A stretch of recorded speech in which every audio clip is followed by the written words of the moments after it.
Welcome to my channel, my Showbiz Corner. Viewers, supporters, subscribers. Hello 18! Welcome back to my channel, SB19 at P-pop artist na featured sa isang fan page ng Grammy Recording Academy Award. Sabi dito, Love K-pop sa Korea or J-pop sa Japan, sa Pilipinas naman ay P-pop. Talagang kilalang kilala na sa buong mundo at buong Amerika ang P-pop industry ng Pilipinas. Ito nga nabanggit sina Maymay Entrata, BGYO at ang ibang artist.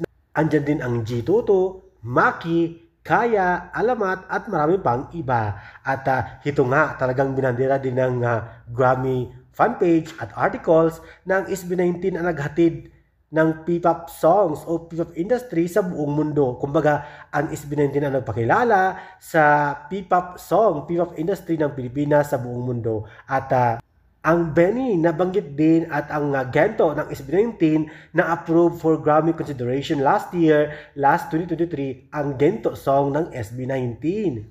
O diba talagang appreciated ang achievement ng SB19 dahil sila at na-mention dito sa articles na Southeast Asian group to be nominated in Billboard Music Award in 2021.